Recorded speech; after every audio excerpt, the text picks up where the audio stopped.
আলহামদুলিল্লাহি রাব্বিল আলামিন ওয়াসসালাতু ওয়াসসালামু আলা আশরাফিল আমবিয়া'i ওয়াল মুরসালিন ওয়া আলা আলিহি ওয়া আসহাবিহি আজমাইন। আউযু বিল্লাহি মিনাশ শাইতানির রাজীম। বিসমিল্লাহির রহমানির রহিম। ইযা যুলজিলাতিল আরদু জিলজালাহা ওয়া আখরাজাতিল আরদু আথqালাহা ওয়া ক্বালাল ইনসানু মা লাহা يومئذ تحدث أخبارها بأن ربك أوحى لها يومئذ يصدر الناس أشتاتا ليروا أعمالهم فمن يعمل مثقال ذرة خيرا يره ومن يعمل مثقال ذرة شرا يره صدق الله العظيم। সম্মানিত ভাইয়েরা, আজকে আলোচনা করব সূরা জিলজালের তাফসীর ইনশাআল্লাহ।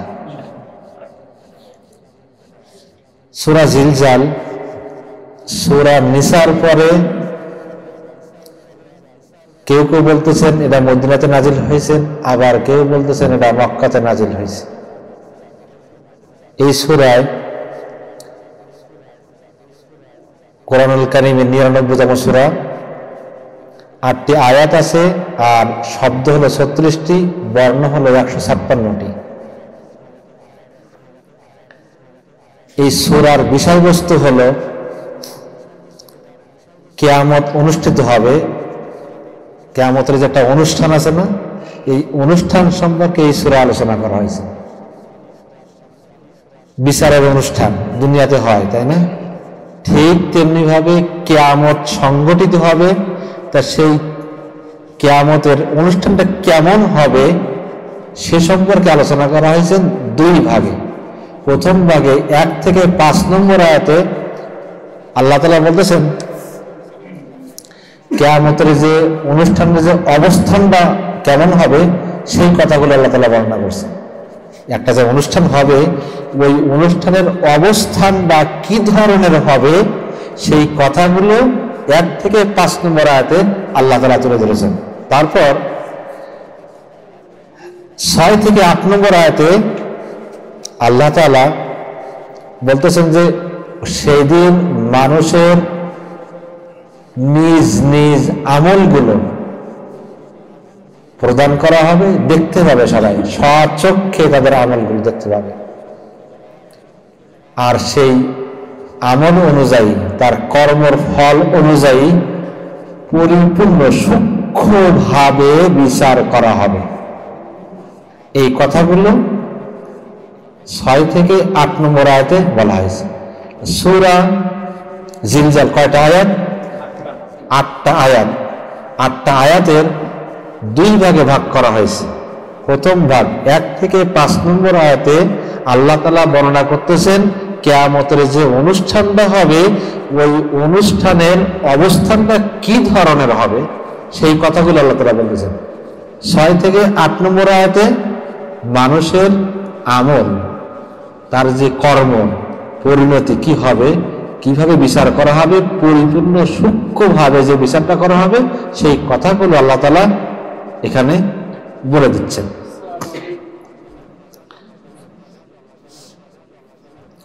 সেই দিন সবাইকে প্রত্যক্ষ করানো হবে, ক্ষুদ্র থেকে বৃহত্তম সমস্ত কাজ যেগুলো সে করেছে সবগুলো দেখা হবে। ভালো কাজ যেগুলো সে করে গেছে দুনিয়া থেকে সেগুলো তার কাছে পেশ করা হবে। খারাপ কাজও যেগুলো করেছে ওই খারাপ কাজগুলো তার সামনে তুলে ধরা হবে, দেখতে পাবে। সেদিন সব কিছু প্রকাশ করা হবে, কোনো কিছু গোপন রাখা হবে। আপনার সামনে সব কিছু আপনার চলে আসবে। আপনার জীবনের ৫০, ৬০, ৭০, ৮০, ১০০ বছরে আপনার জন্ম থেকে মৃত্যু পর্যন্ত যা করছেন সব কিছু আপনার সামনেই ভেসে উঠবে, দেখতে পাবেন আপনি। এই সূরার গুরুত্ব অনেক বেশি। কিয়ামতের প্রাককালে চূড়ান্ত ভূমিকম্পের ভয়াবহ প্রদর্শন করা হয়েছে যাতে মানুষ পরিপূর্ণভাবে সৎকর্ম করে। এই জন্য এই সূরার গুরুত্ব অনেক বেশি। সূরাটা যদি কেউ বোঝে, এই একটা সূরা তার জীবনে যথেষ্ট। একটা সূরা যদি আমরা বুঝি আর সেই অনুযায়ী যদি আমল করতে পারি। এক ব্যক্তি রাসূল সাল্লাল্লাহু আলাইহি ওয়াসাল্লামের কাছে আসলেন, তারপর বললেন, ইয়া রাসূলুল্লাহ, আমাকে কোরআন শিক্ষা দিন। রাসূল তাকে বললেন, যে সূরাগুলো আলিফ লাম আছে, আলিফ লাম র আছে, এইগুলো তুমি পাঠ করো। সে বলল যে আমি পাঠ করতে পারতেছি না, বয়স হয়ে গেছে, উচ্চারণ করতে পারতেছে না। রাসূল বললেন যে সেগুলো হামিম জাতীয় আছে, সেগুলো পাঠ করো। বলতেছে যে আমি পাঠ করতে পারতেছি না। তারপর রাসূল বললেন যে মুসাব্বিহাত তাসবিহ করা হয়েছে যে সূরাগুলোতে, ওই সূরাগুলো তেলাওয়াত করো। লোকটি আগের মতন বললেন যে না, পারতেছি না। তারপর রাসূল সাল্লাল্লাহু আলাইহি ওয়াসাল্লাম ওই ব্যক্তিকে একটা সূরা শিক্ষা দিলেন। সেই সূরাটা হলো কি? এই জিলজাল। সূরা পাঠ করে শোনালেন। লোকটি বলল, ওয়াল্লাযী বা'আসাকা বিল হাক্কি লা উযীদু আলাইহা আবাদা, সেই সত্তার কসম যে সত্য সহকারে প্রেরণ করেছেন আপনাকে, তার কসম করে বলছে, আপনি যেটা শিক্ষা দিয়েছেন আমাকে, যে সূরাটা, এর থেকে একটু বাড়াবো না, কমাবো না, পরিপূর্ণভাবে আমি কি করব? পালন করব। রাসূল লোকটি যখন চলে যাচ্ছেন, রাসূল সাল্লাল্লাহু আলাইহি ওয়াসাল্লাম সাহাবাদেরকে বলতেছেন যে ওই দেখো, লোকটার দিকে দেখো, ওই লোকটি হলো সফল কাম। কথা বোঝা গেছে? আল্লাহ রাসূল এই সূরাটা তাকে শিখাইলেন। সে কোরআন শিখতে আসছে, এই সূরা জিলজালটা তাকে শিখাইলেন। শিখানোর পরে ওই ব্যক্তি বলতেছে, ইয়া রাসূলুল্লাহ, আপনি যেটা যতটুকু আমাকে শিক্ষা দিয়েছেন তার থেকে বাড়াবো না, কমাবো না। এই কথা বলে যখন চলে যাচ্ছে, রাসূল বলতেছে সাহাবাদেরকে, তুমি দেখো, তোমরা দেখো ওই লোকের দিকে, এই লোক সফল কাম। যে সফল কাম হয় তার জন্য জান্নাত অপেক্ষা করতেছে না, তাহলে সে জান্নাতি। তাহলে আমরাও যদি এই সূরাটা তেলাওয়াত করি, পাঠ করি, অর্থ বুঝে নিজের জীবনে বাস্তবায়ন করি, আমরাও ইনশাআল্লাহ সফল কাম হব ইনশাআল্লাহ। তাহলে এই সূরার গুরুত্ব আছে কিনা? শিখবো কিনা? আমরা শিখবো, মুখস্থ করব, অর্থ জানবো, জানার পরে আমল করব ইনশাআল্লাহ। এই সূরার কয়টি আয়াত? 8টি আয়াত। প্রথম আয়াতটা কি? আল্লাহ বলেন, ইযা জুলজিলাতিল আরদু জিলজালাহা। তার অর্থ হলো, যখন পৃথিবী তার প্রচন্ড কম্পনে বারবার কম্পিত হবে। পৃথিবীটা ভূমিকম্প যেরকম হয় না, এই পৃথিবীটা একসাথে কম্পন দিবে, কম্পন দিয়ে উঠবে। এই জিলজাল, ইজা জুলজিলাতিল আরদু জিলজালাহা, জিলজাল শব্দের অর্থটা কি? এর অর্থ হলো প্রচন্ড জোরে জোরে ধাক্কা মারা, প্রচন্ড বেগে জোরে জোরে ধাক্কা মারা, এটা জিলজাল বলে। ভূমিকম্প দেখছেন না, 2 সেকেন্ড, 5 সেকেন্ড, 10 সেকেন্ড হয়, তাতেই শেষ হয়ে যায়। কিয়ামতের দিন এই ধাক্কাটা একবার হবে না, বারবার হবে। এর থেকে একই সাথে, এখন তো ভূমিকম্প হয় হয়তো বাংলাদেশের কিছু একটা এলাকায়, সৌদি আরবের কিছু একটা অংশে, সমস্ত জায়গাটা না, কিন্তু কিয়ামতের দিন সমস্ত পৃথিবীটা একসাথে বারবার ধাক্কা দিবে, ভূমিকম্পের মতো কম্পিত হবে। চিন্তা করছেন একটু? ইযা জুলজিলাতিল আরদু জিলজালা, জিলজালা শব্দের অর্থ হলো কি? বারবার জোরে জোরে ধাক্কা দেওয়া, ভূমিকম্প হওয়া। আর এই ভূমিকম্পের কারণে পৃথিবীটা কেঁপে উঠবে, কাঁপ দিয়ে উঠতে থাকবে, সমস্ত কিছু চূর্ণ বিচূর্ণ হয়ে যাবে। তার অবস্থায় তখন হবে, এই অবস্থা হবে তখন যখন ইসরাফিল সিংহায় প্রথমবার কি দিবেন? ফু দিবে। প্রথমবার ফু দেওয়ার সাথে সাথেই দুনিয়ার কম্পন শুরু হয়ে যাবে, পৃথিবীটা চূর্ণ বিচূর্ণ হয়ে যাবে। আল্লাহ তাআলা সেই কথাগুলো বলছেন, ইয়া আইয়ুহান নাস ইত্তাকু রাব্বাকুম ইন্না জালজালাতিস সাআতি শাইউন আযীম। হে মানুষ, তোমরা তোমাদের প্রতিপালককে কি করো? আল্লাহ তাআলাকে ভয় করো, তাকওয়া অবলম্বন করো। কারণ কি? ইন্না জালজালাতিস সাআতি শাইউন আযীম, কিয়ামতের কম্পন একটা ভয়ানক জিনিস, কঠিন জিনিস। সেদিন কি হবে? ইয়াউমা তারাউনাহা, সেদিন তোমরা তা নিজ চোখে দেখতে পাবে, অবলোকন করতে পারবে তোমরা। এই যে কম্পনটা হচ্ছে না, আমরা সবাই সেদিন এটা দেখতে পাবো, অবলোকন করতে পারবো। কি রকম, কেমন সে কম্পনটা? তার কম্পনটা কি হবে? আল্লাহ তাআলা বলতেছেন যে দুগ্ধ পান করাচ্ছে যারা, তার এই দুধ পান করানোর শিশুকে সে দুধ পান করাতে ভুলে যাবে। মহিলা দুধ পান করাচ্ছে, এই কম্পনের কারণে আতঙ্কে মহিলা তার বাচ্চাকে দুধ খাওয়াতে হবে, এই কথা সে কি করে যাবে? ভুলে যাবে। আরো বলতেছে,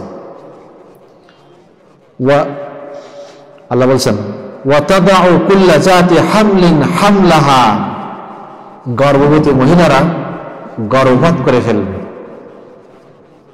এই আতঙ্কে, এত জোরে কম্পন হবে। ওয়াতারা নাসা সুকারা, তোমার মনে হবে যে তুমি দেখতেছো মানুষগুলো সব নেশাগ্রস্ত, মাতাল, মদ খাচ্ছে, মাতলামি করতেছে, এটা তুমি দেখতেছো। কিন্তু আসলেই তারা ওয়ামা হুম বিসুকারা, আসলেই তারা কি মদ খাইছে, নেশাগ্রস্ত না, তারা মাতাল না, তারা মদও খায় নাই। এটা হলো আযাবের ধরন। এই আযাব, আল্লাহ তাআলার কঠিন আযাব দেখে তারা আতঙ্কে মাতলামি করবে। তারা কারা? আমরাই। কিন্তু আল্লাহ তাআলার আযাবটা অনেক কঠিন, বড় আযাব। এই আযাব দেখে মানুষ আতঙ্কে মাতলামি করবে, মনে হবে যেন কি খাইছি, মদ খাইছে মানুষগুলো। সাহাবায়ে কেরাম একদিন রাসূল সাল্লাল্লাহু আলাইহি ওয়াসাল্লামের সাথে যাচ্ছে, চলতেছে, সফরে যাচ্ছে। তা সফরে সবাই তো ঘোড়ার পিঠে, উটের পিঠে যাচ্ছে রাসূলের সাথে। তা কারোর ঘোড়া কম চলে, কারোর ঘোড়া বেশি চলে। তো এই চলতে চলতে মানুষ কিছুটা ছিন্ন ভিন্ন, আগে পিছিয়ে হয়ে গেছে। হঠাৎ করে রাসূল সাল্লাল্লাহু আলাইহি ওয়াসাল্লাম এই আয়াতটা তেলাওয়াত করলেন, ইয়া আইয়ুহান নাস ইত্তাকু রাব্বাকুম ইন্না জালজালাতিস সাআতি শাইউন, সূরা হজের 1 নম্বর 2 নম্বর আয়াত তেলাওয়াত করলেন। এই আওয়াজ শুনে সাহাবায়ে কেরাম মনে করতেছে যে রাসূল সাল্লাল্লাহু আলাইহি ওয়াসাল্লাম কিছু বলতে চাচ্ছেন আমাদেরকে। সবাই কি হলো? একত্রিত হয়ে গেল, একত্রিত হলো, দ্রুত রাসূলের কাছে আসলেন। রাসূল সাল্লাল্লাহু আলাইহি ওয়াসাল্লাম বলতেছেন, তোমরা কি সেই দিন সম্পর্কে জানো? এই যে ভূমিকম্প হবে, এই যে কম্পন হবে, এটা কবে হবে তোমরা কি জানো? তারা বলতে, সাহাবায়ে কেরাম আমরা জানি না, আল্লাহ এবং তার রাসূল কি করেন ভালো জানেন। তিনি বলেন, এটা হলো সেই দিন যেদিন আল্লাহ তাআলা আদম আলাইহিস সালামকে ডাকবেন, ডেকে বলবেন, আদম তুমি তোমার সন্তানদের মধ্য থেকে যারা জাহান্নামী তাদেরকে বের করে নিয়ে আসো। বুঝতেছেন? আমাদের বাবা না আদম, আমরা আদমের সন্তান না? আপনারও সন্তান আছে না? আমারও সন্তান আছে না? আমরা কারোর সন্তান না? তা আমাদের পিতা আদম আলাইহিস সালাম না? আমরা তার সন্তান।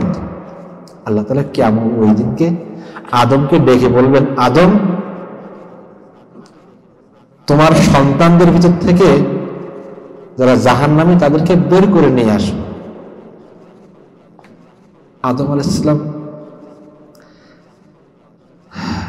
বলবেন যে, আল্লাহ আমার সন্তান কত সংখ্যক, সেগুলো তাদেরকে নিয়ে আসবো। আতঙ্কে পড়ে যাবে যে নিজের সন্তান তো সব, তাদেরকে জাহান্নামের জন্য বের করে নিতে হবে। আল্লাহ তাআলা বলতেছেন তাদের সংখ্যা হবে 99 জন। 100-এর ভিতরে চিন্তা করছেন? একজন ইমানদার জান্নাতি, 99 জন জাহান্নামী। একটু চিন্তা করে দেখুন, আমরা কিন্তু সেই আদমের সন্তান, যদি আমাদেরও ওই কাতারে পড়ে যাই।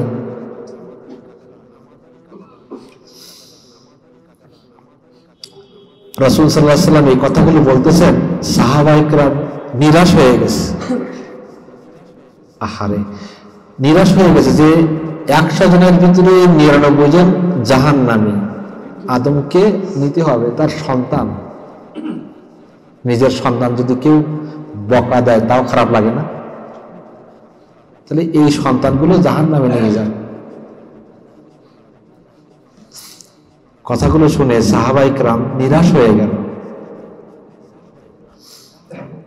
রাসূল সাল্লাল্লাহু আলাইহি ওয়াসাল্লাম সাহাবীদের অবস্থা দেখে দেখতেছেন যে তাদের মুখে কোনো হাসিও নাই, সাহাবাদের মুখে কথা বলতে পারতেছে না, এত চিন্তিত হয়ে গেল।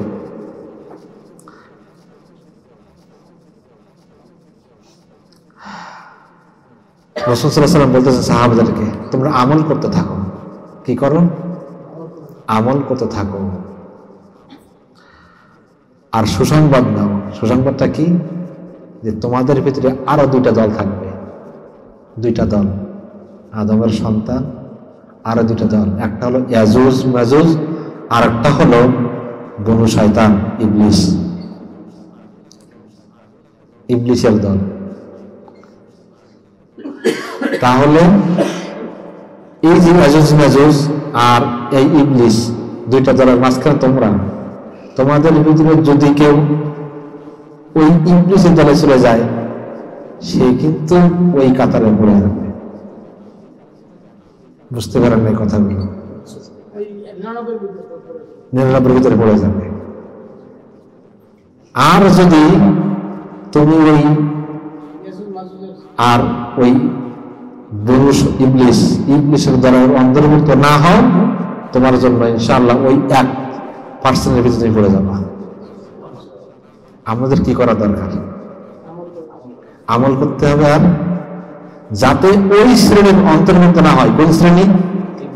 ইবলিসের অন্তর্ভুক্ত না হয়, সেই চেষ্টা করতে হবে। আল্লাহ তাআলা কিন্তু দেখেন, ইয়াজুজ মাজুজ মানুষের শত্রু বলে বলছেন কোরআনে? না। কাফেরকে মানুষের শত্রু বলছেন? না।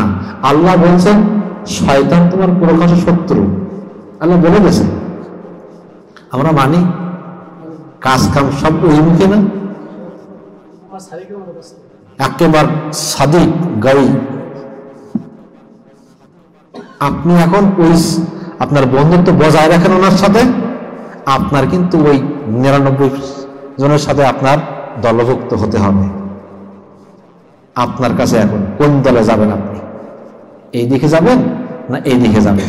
সময় কিন্তু আপনার এই জীবনটা, এই যে যত মরা রাগ পর্যন্ত, এরপরে যে বলবেন যে না আমি এখন ফিরে আসছি কাফেরদের মতন, আল্লাহ আর একবার দুনিয়ায় পাঠাই দাও, আমি এখন যে ভালো কাজ করব, আল্লাহ বলছেন না, কাল্লা, হবে না, আসতে পারবা না।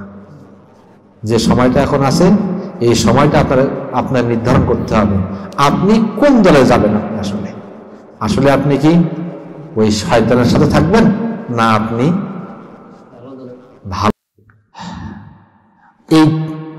এই যে ঘটনাগুলো ঘটবে, ইসরাফিল আলাইহিস সালাম সিংহায় ফুঁক দেওয়ার পরে আল্লাহ বলছেন ইয়াউমা তারজুফুর রাজিফা তাতবাউহা রাদিফা, ভূমিকম্প শুরু হয়ে যাবে, একের পর এক ঝাঁকুনি দিতেই থাকবে। আল্লাহ অন্য জায়গায় বলেছেন ইযা রুজ্জাতিল আরদু রাজ্জা ওয়া বুসাতিল জিবালু বাসসা ফাকানাত হাবাআন মুনবাসসা। ইযা, সেদিন পৃথিবী মারাত্মকভাবে ঝাঁকিয়ে তুলবে, কম্পন দিবে। কম্পনের কারণে এই যে পাহাড় দেখতেছেন না, পাহাড়গুলো ভেঙে চুরমার হয়ে ধুলো হয়ে যাবে, ধুলের মতন বাতাসে উঠতে থাকবে। চিন্তা করেন, একটু চিন্তা করেন। এই যে বড় বড় পাহাড় দেখতেছেন আপনারা, এই পাহাড়গুলো সেদিন ভেঙে চুরমার হয়ে যাবে, যাওয়ার পরে তুলার মতন উঠতে থাকবে পাহাড়গুলো। আল্লাহ তাআলা আরো বলতেছেন, ফাকাইফা তাত্তাকুন ইন কাফারতুম ইয়াওমা ইয়াজআলুল বিলদানি শাইবা চিবা। তোমরা যদি এই দুনিয়ায় আসো, দুনিয়ায় থাকা অবস্থায় কোরআনকে যদি তোমরা অস্বীকার করো, আর রাসূলের কথা তোমরা যদি অমান্য করে চলো, কথা বুঝতেছেন নাকি? রাসূলের কথাগুলো কোরআন না? কোরআন নিয়ে আসছে না? রাসূল তো এই কোরআনটাই তো আমাদের কাছে প্রচার করছে, তাই না? কি বলছে যে কোরআন অনুযায়ী তোমার জীবনটা গড়ো, পরিচালনা করো। যদি এই কোরআনকে না মানার অর্থ হলো অস্বীকার করা, কোরআন আপনি মানতেছেন না, তার অর্থ হলো কি? অস্বীকার করা। তো কোরআনকে তুমি যদি অস্বীকার করো, আল্লাহ তাআলার আয়াতকে তুমি অস্বীকার করো, তাহলে কিভাবে ওই কিয়ামতের দিন, ওই ভয়ঙ্কর কঠিন আযাবের দিন রক্ষা পাবে? কোন পথ আছে? কোনো পথ নাই। সেই দিন কি করবে? বাচ্চা শিশু সন্তানকে বুড়ো করে ফেলবে, বাচ্চা বুড়ো হয়ে যাবে, আর এত প্রচন্ড ধাক্কা দিবে, এই যে আসমান দেখছেন না, আকাশ চুরমার হয়ে যাবে, ফেটে চুরমার হয়ে যাবে। একটু চিন্তা করে দেখুন, এই আকাশগুলো চুরমার হয়ে যাবে, বাচ্চাগুলো বুড়ো হয়ে যাবে আতঙ্কে, ধাক্কায়। এই কথাগুলো সব তাবি থেকে আসছে, এগুলো কিন্তু ব্যাখ্যা। সিংহায় প্রথম যখন ফু দিবেন, একটা ঝাঁকুনি দিবেন, এবং দ্বিতীয় ফুৎকার দিবেন, সেটা হলো কি? দ্বিতীয়বার ফুৎকার দিলে মানুষ পুনরুত্থান হবে। কথা বুঝতে পারছেন? প্রথম ফুৎকারের পরে, ফু দেওয়ার পরে দুনিয়া শেষ হয়ে যাবে, ধ্বংস হয়ে যাবে। দ্বিতীয়বার যখন ফু দিবে, তখন আবার পুনরুত্থান হবে, জীবিত হবে, সবাই জীবিত হয়ে যাবে। তাহলে কয় ফু দিল কয়বার? দুইবার। এই দুই ফুর মাঝখানের সময়টা কত হবে? রাসূলের কাছে জিজ্ঞাসা করছেন সাহাবায়ে কেরাম। রাসূল বলতেছেন যে 40-এর মতো, 40। রাসূল 40 সংখ্যাটা উল্লেখ করছেন। এখন আবু হুরায়রা হাদিসটা বর্ণনা করতেছে, আবু হুরায়রার এক ছাত্র জিজ্ঞেস করতেছেন, তাহলে 40টা কি দিন? 40 দিন হবে? আবু হুরায়রা অস্বীকার করলেন। জিজ্ঞাসা করতে, তাহলে কি 40 মাস? তাও অস্বীকার করলেন। জিজ্ঞাসা করতেছে, তাহলে কি 40 বছর? তাও তিনি অস্বীকার করলেন। বলার পরে আবু হুরায়রা বলতেছেন, এরপরে একটা বৃষ্টি হবে, আকাশ থেকে বৃষ্টি নামবে, তারপর বৃষ্টি নামার সাথে সাথে মানুষগুলো সব জীবিত হয়ে যাবে। যেভাবে বর্ষাকালে বৃষ্টি হলে উদ্ভিদগুলো, বীজগুলো অঙ্কুর দেয় না, জেগে ওঠে, পাতা গজায়, আবার জীবন পায়। দেখেন না, জ্যৈষ্ঠ মাসের এই কড়া রোদে সব মরে যায়, জমিন ফেটে যায়।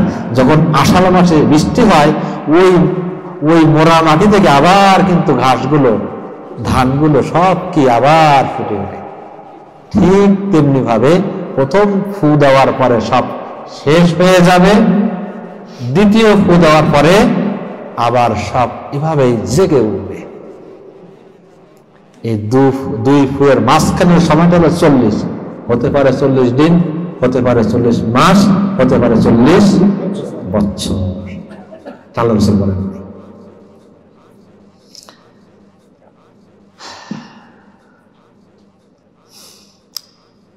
দ্বিতীয় ফুৎকার দেওয়ার পরে এই হাড্ডি যেগুলো আছে না, মানুষ মারা যাওয়ার পরে 25 বছরের ভিতরে কিন্তু সব শেষ হয়ে যায়, ওই একটা হাড্ডি থাকে, আর সব কিন্তু শেষ।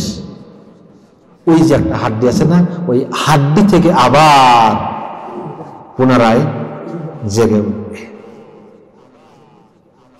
এটা সৃষ্টি করা হবে আবার। এই ভূমিকম্পের ফলে পৃথিবী যে ভূমিকম্প হচ্ছে না, যে ভূমিকম্প হওয়ার পরে দুনিয়া ধাক্কা দেওয়ার কারণে দুনিয়া তার ভিতরে যে বোঝাগুলো আছে, যে ভারী আসকালাহা, হ্যাঁ, এই যে আসকালের ভারী জিনিস, সেগুলো সব কি করে দেবে? বের করে দেবে। আর সেই কথাটা আল্লাহ তাআলা 2 নম্বর আয়াতে বলতেছেন, সেটা হলো কি ওয়াখরাজাতিল আরদু আসকালাহা। আল্লাহ তাআলা দুনিয়ার ভারী বোঝাগুলো কি করে দিবেন? বের করে দিবেন। জমিন তার ভার সেদিন বের করে দিবে। সেটা কি? মাটির নিচে যত লোক দাফন করা আছে জমিনের নিচে, তাদেরকে পৃথিবীর ভার বা পৃথিবীর বোঝা বলা হয়েছে। মাটি তাদেরকে কিয়ামতের দিন বের করে উপরে উঠাই দিবে। অর্থাৎ আল্লাহ তাআলার হুকুমে সকল জীবিত হয়ে সেদিনকে বাইরে চলে আসবে। এখন আপনার প্রশ্ন হতে পারে, আসতেছে পরে সে কথাগুলো। এরপর দ্বিতীয় ফুৎকারের পরে কিন্তু এই ঘটনা ঘটবে, মানুষ আবার কি হয়ে যাবে? জীবিত হয়ে যাবে।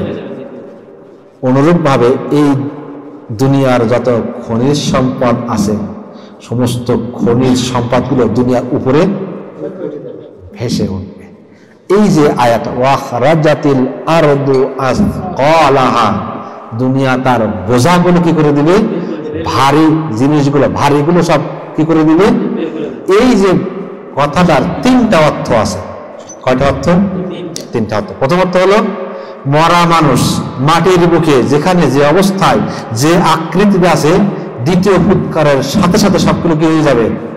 আবার জীবিত হয়ে সবাইকে কি বের করে নিয়ে এই হাসরের দিকে তাদেরকে কি করা হবে? চালিত করা হবে হাসরের ময়দানের দিকে। তাহলে আপনি আপনার মাটি হোক আর পড়াই ফেলুক, নদীতে ভাসাই দিক, কলার ভেলায় ভাসাই দিক, আপনি গায়েব হয়ে যান, আপনি হাওয়ায় ভেসে যান, আপনার পরে যা করেন না কেন, যে যেখানে যে অবস্থায় আছে সেখান থেকে তাকে কি করা হবে? আবার জীবিত করা হবে। কেন হিন্দুরা লাশ পড়াই দেয়? তারা বলে যে আমরা পড়ায় ছাই করে দিছি, আর পাবে না। কিন্তু আল্লাহ বলতেছেন আমি তোমাকে বের করবোই, ছাই হবে না, ওই ছাই থেকে তোমাকে বের করবো আমি। কোথায় যাবা? নদীতে ফেরাই দিবে, সমুদ্রের ভিতরে ডুবে যাবে, মরে যাবে, মাছা খেয়ে ফেলবে, কোনো লাভ নাই। যেখানে আছে, যে যেখানে আছে, শরীরে যদি বাঘে খায় 10টা জায়গা শরীর খণ্ড করে 10 জায়গায় চলে গেছে। কত মানুষের খুন করে পিস পিস করে ব্যাগে, ছোট ছোট ব্যাগের ভিতরে বিভিন্ন জায়গায় ফেলাই দেওয়া হয়ে গেছে। তাহলে যেখানে যেখানে ফেলাইছে সেখানতে এই এক জায়গায় করে আবার কি করানো হবে? জীবিত করা হবে।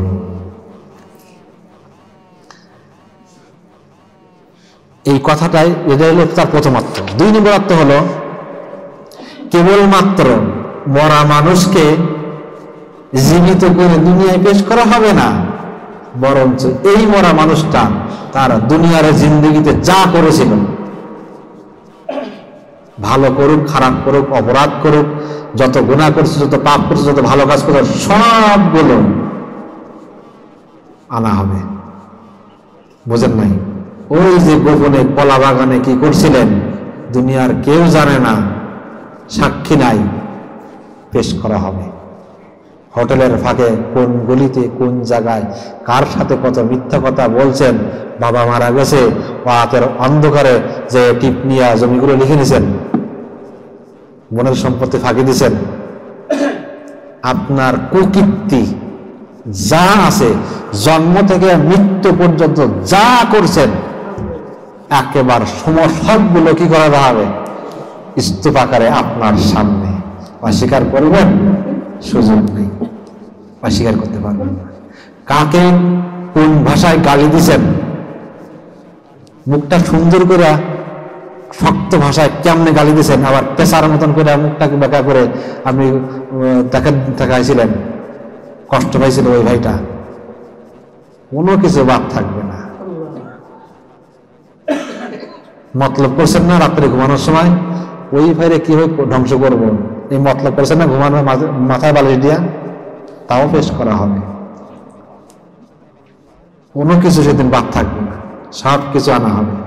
জমিন তার উপরে যা কিছু আছে সব বর্ণনা করবে, প্রকাশ করে দেবে, বর্ণনা করবে, বায়ান করবে, বলে দেবে আল্লাহ তাআলাকে যে খালেদ সাহেব, জহির সাহেব, সাইফুল সাহেব এই কাজগুলো করছে, এই জিনিস দলিল সহ পেশ করা হবে।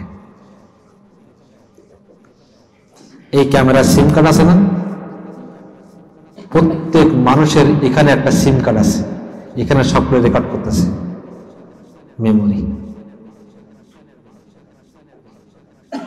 এটা কে পরিচালনা করে? আল্লাহর কাছে আছে না? আমার রেকর্ড এখানে আছে কিন্তু আল্লাহর কাছে নাই, আল্লাহ তাআলার কাছে আছে, পেশ করা হবে সেদিনকে। দেখো মুন্সি সাহেব, তোমার জীবনের রেকর্ড, অস্বীকার করার কোনো উপায় থাকবে না, সুযোগ থাকবে না। 3 নম্বর অর্থ হলো ওয়াখরাজাতিল আরদু আথকালাহা। 3 নম্বর অর্থ হলো এই দুনিয়া যত স্বর্ণ, রৌপ্য, হীরা, মণি, মুক্তা, যেসব মূল্যবান সম্পদ জমিনের ভিতরে লুকাই আছে, সেগুলো সব বিশাল বিশাল স্তূপ আকারে জমিনের উপরে কি করা হবে? বের করে দেওয়া হবে, পেশ করে দেওয়া হবে। হ্যাঁ, এখন রাসূল সাল্লাল্লাহু আলাইহি ওয়াসাল্লাম হাদিস বলতেছেন, শেষ করে ফেলবো, বলতেছেন পৃথিবীতে আর কলিজার টুকরা বিশাল আকার স্বর্ণ, পৃথিবীর কলিজা কিন্তু স্বর্ণ সবচেয়ে মূল্যবান জিনিস, তাই না? এই স্বর্ণ এই স্তূপ আকারে কি করে দিবে? বের করে দিবে। তখন এই স্বর্ণ অথবা এই সম্পদ দেখে যে ব্যক্তি এই সম্পদের জন্য অন্য ভাইকে হত্যা করেছিল না, সম্পদের জন্য না, এখন যে জুলুম করতেছে, গুম করতেছে, খুন হয়েছে, সব কিসের জন্য? সব তো সম্পদের জন্য। সম্পদ ছাড়া কারোর মারে এখন? এমনি আমি কি মারবো, আপনি কি এখন মারবেন না? এই স্বার্থ। এই তখন সে দেখবে আর বলবে, এই জন্য আমি তাকে খুন করলাম, আহারে এই সম্পদের জন্য আমি খুন করলাম। যে ব্যক্তি অর্থের কারণে আত্মীয়র সম্পর্ক নষ্ট করছে, ভাইয়ের সাথে ভাইয়ের সম্পর্ক নষ্ট হয়ে গেছে, বোনের সাথে ভাইয়ের সম্পর্ক নষ্ট হয়ে গেছে, তাই না? কিসের কারণে? ওই যে বাবা 2 বিঘা জমি রেখে গেছে, বোনকে দিবে না, ভাই বড় ভাই, তা বড় ভাই বাবা মরে যাওয়ার আগেই অথবা লিখে নিয়ে ফেলছে, ছোট ভাইরে দেয় না, ফাঁকি দিচ্ছে।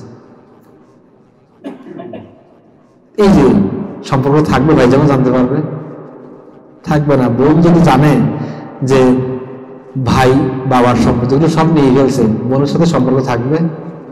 তাহলে এই অর্থের কারণে আত্মীয়র সম্পর্ক কি হলো? ছিন্ন হলো। তখন ওই ব্যক্তি বলবে যে এই অর্থের কারণে আমার বোনের সাথে সম্পর্কটা নষ্ট হয়ে গেল, নষ্ট করে ফেললাম, ভাইয়ের সাথে সম্পর্ক নষ্ট করে ফেললাম এই অর্থের কারণে।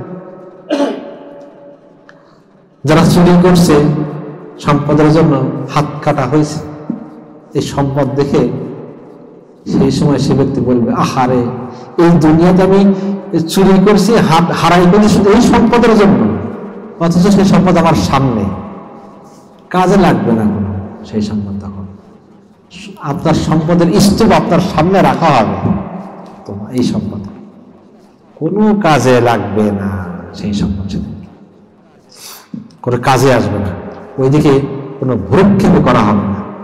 কারণ এখন তার ঘুষ দেওয়া যাবে না, বিচারের জন্য যাবে না।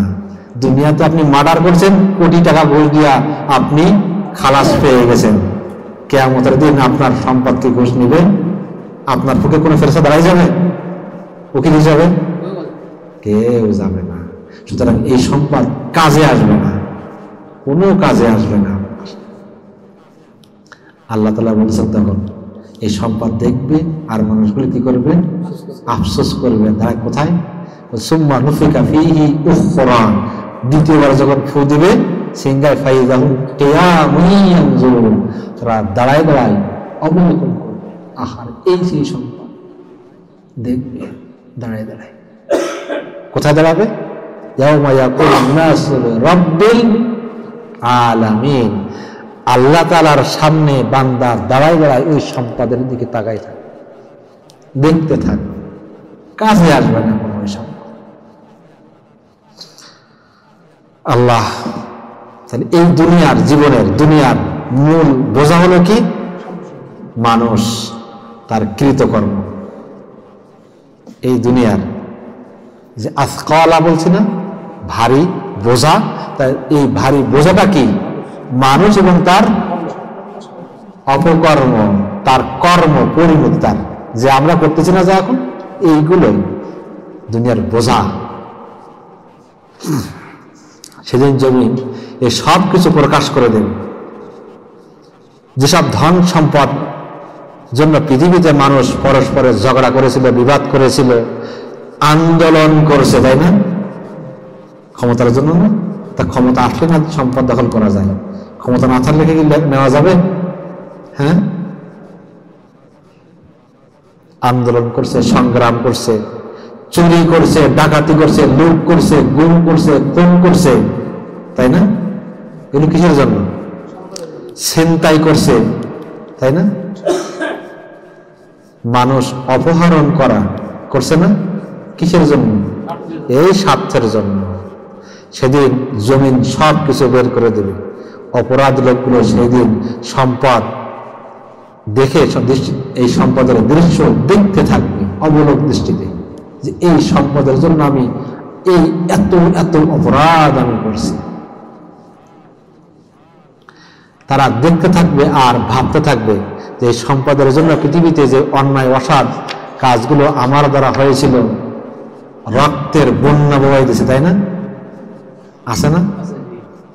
কার কারণে? এই যে সম্পদের কারণে। রাতের অন্ধকারে একজন আর একজনের উপরে ঝাঁপিয়ে পড়ছে। এক প্রতিবেশী জমি দখল করার জন্য রাত্রে অন্ধকারে আরেকজনে যে শেষ করে দিয়েছে, যাতে সাক্ষী না থাকে।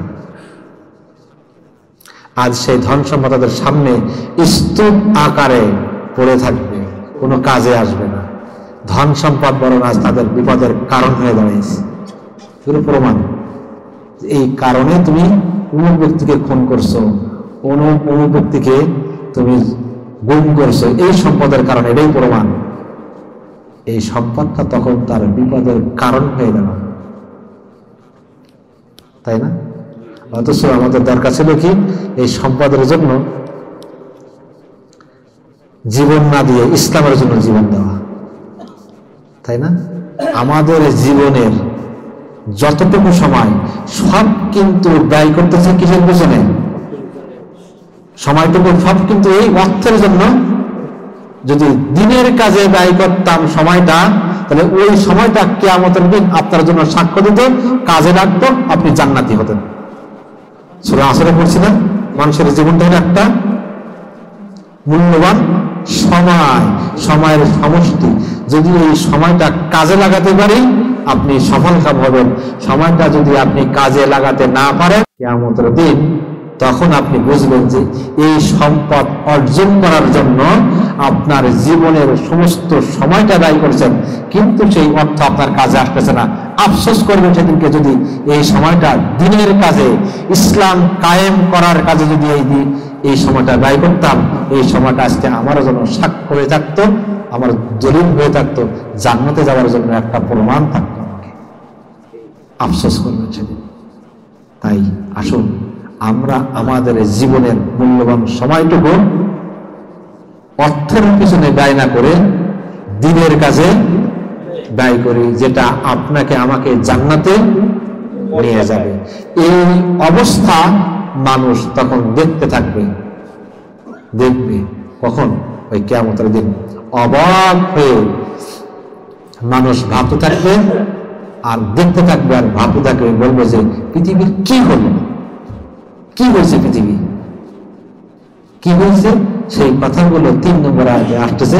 ইনশাআল্লাহ আগামী সপ্তাহে সেই কথাগুলো আলোচনা করব, আল্লাহ যদি আমাদেরকে হায়াতে তাইয়্যিবা দান করেন।